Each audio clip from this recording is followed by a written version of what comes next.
네, 제가 미국 변호사 시험인 UB에 대해서 정말 간략하게 브리프하게 언급해 드리도록 하겠습니다. 네, 미국은 그 50개 그 주들로 구성된 연합국이죠. 50개 나라 그 중에서 44개 주가 UB라고 같은 시험을 유니폼 bar examination이라고 같은 시험을 채택하고 있습니다. 유비를 채택하고 있는 주에서 자격 조건만을 갖춘다면은 한 주에서 합격한 후에 다른 주로도 자격을 옮길 수 있어요.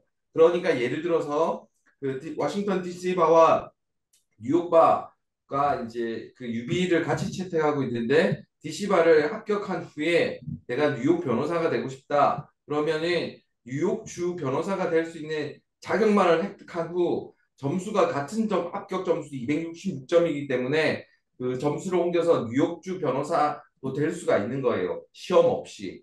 네, 그래서 유비인가 아닌가도 아주 중요한 요소가 될 수 있습니다. 네, 그리고 바이그잼은 2월과 7월 우리나라처럼 변시가 한 번에 이루어지는 것이 아니라 2월과 7월에 마지막 주 화요일, 수요일로 1년에 두 번 치러지는 시험입니다. 그리고 응시 자격은 아까도 얘기 드렸듯이 44개 주가 아닌 50개 주, 그리고 0까지 다 자기들만의 그 룰들을 가지고 있기 때문에 자신이 원하는 주가 있다면 그 주에 가서 내가 이 시험을 칠 수 있는 자격을 반드시 확인하고 그 자격에 맞추어서 그 준비를 하고 시험 공부를 해야만 합니다. 저희 한국 같은 경우는 박창공 교수님께서 초기에 설명해 주셨듯이 그 법학사가 퍼스트 디그리 인로의 지위를 잃게 되면서 다른 주는 거의 응시할 수 없다고 보시면 되고요. 워싱턴 DC 한국에서 변호사 자격이 없이 아니면은 로스쿨 졸업생이 아닌 상태에서는 거의 다가 워싱턴 DC 시험을 보신다고 보시면 됩니다. 그리고 시험은 그 D 슈미트가 설명했듯이 MB, ME, MPT 이렇게 세 가지로 되는데 처음에 나열된 ME와 MPT는 에세이 시험이고요. ME는 전체 시험의 30%를 구성하고 MPT는 전체 시험의 20%를 구성합니다. 그리고 절반이 MB인데 이게 객관식이에요. 그래서 오전에 100문제, 오후에 100문제를 3시간씩 나눠서 풀게 되는데 이 외국인들의 합격은 여기 이 시험에 달려있다, 이 객관식에 달려있다고 생각해도 과언이 아닙니다. ME는 15과목이에요. 총 15과목을 공부해야 되는데 여기서는 어떤 과목이 나올지 안 나올지는 잘 모릅니다. 그래서 아까 딘 슈미트가 설명해 준 그 스태티스틱스는 아주 중요한 요소가 될 수 있어요. 왜냐하면 그 기출되는 중요도에 따라서 먼저 공부를 할 수가 있으니까요. 거기서 딘 슈미트가 언급한 것에 따르면 컬러 헌법에서는 44%, 패밀리로 가정법에서는 56%, 컨트랙 로에서는 56%, 에이전시 앤 파트너십에서는 41%, 48%, 그리고 스티프로 그 민사소송법에서는 무려 79%, 80%에 육박하는 확률로 나왔고요. 토울치는 38%가 나왔다고 하는데 그러면은 이 중요도에 따라서 먼저 공부할 수 있는 게 팁이 될 수가 있겠습니다. 15과목을 완벽하게 다 공부하기는 힘드니까 이 중요한 과목들을 먼저 공부해 놓으면은 나오는 출제될 확률이 높은 거를 먼저 공부할 수 있는 효과가 있습니다. 그리고 MPT는 화요일 두 문제, 그러니까 3시간 동안 두 문제를 풀어야 되기 때문에 보고서 하나당 1시간 30분 정도 걸린다고 생각하시면 되고요. 초년생 변호사가 그 업무를 할 수 있는 능력을 평가하는 건데 보통 메모랜다라고 보고서 작성하는 게 하나가 나오고요. 다른 것들은 다른 문서를 작성하는 게 나오는데 뭐 판사에게 제출하는 뭐 편지를 써라, 보고서를 써라, 뭐 고객에게 그 전달하는 편지를 써라, 그리고 뭐 심지어는 뭐 요장을 작성해라 뭐 이런 것까지도 나온 적이 있는데 뭐 대체적으로 거의 그 상사에게 그 제출하는 보고서는 거의 다 나오시면 되고요. 나오신다고 생각하시면 되고요. 그 인스트럭션 메모라고 맨 앞장에 나와 있어요. 무엇은 하고 무엇은 하지 마라. 무엇을 해라. 이렇게 한 장에 다 나와 있거든요. 그걸 정말 정독을 하고 그대로만 쓰시면 됩니다. 이 시험은.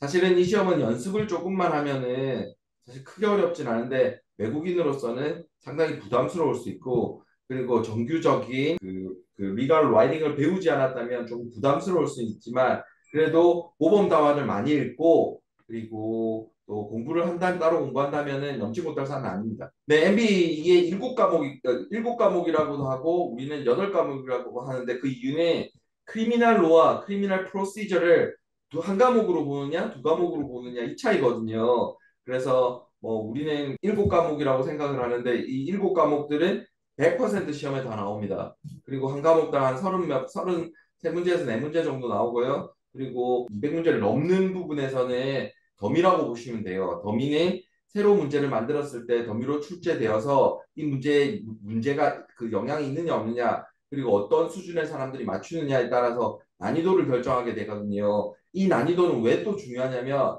한 문제가 1점이 아니거든요. 많은 사람들이 틀리는 문제를 맞추면 1점보다 더 많은 점수를 얻을 수 있고 많은 사람들이 맞춘 문제인데 내가 틀리게 되면은 그 또 감점이 많이 될 수 있어요. 그래서 이거는 한 문제가 1점이 아니라는 거를 알으셔야 되고요. 그리고 뭐 사지선다예요. 그리고 정답은 하나밖에 없어요. 뭐 정답인 것은 모두 골라라. A, B, C 뭐 이런 건 없어요. 사지선다고 우리 그 한국 사람으로서는 좀 이 사지선다에 좀 강한 것 같아요. 그래서 만약에 이 그 유비가 400점 만점에 266점을 맞으면 합격이고 265점을 맞으면 떨어지게 되거든요. 그런데 만약에 내가 유비에서 160점 이상을 맞아버렸다. 200점 만점에 160점 이상을 맞아버렸다. 그러면 에세이에서 거의 다 틀려도 합격할 수 있어요.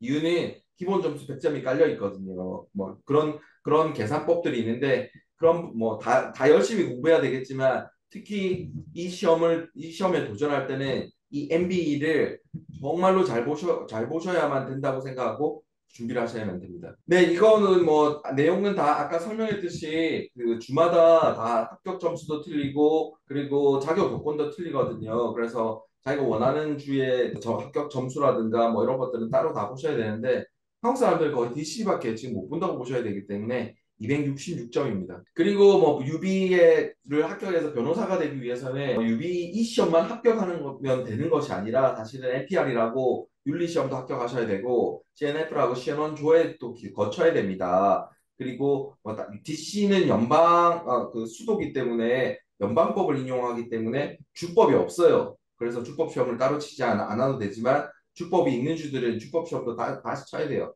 그런데 뭐 주법 시험은 뭐 합격할 때까지 계속 볼 수 있으니까 뭐 또 그리고 또뭐 주법 시험은 그렇게 막 주법 시험에서 막 주법 시험 때문에 뭐 변호사가 못됐다 이런 얘기는 한 번도 들어본 적이 없습니다.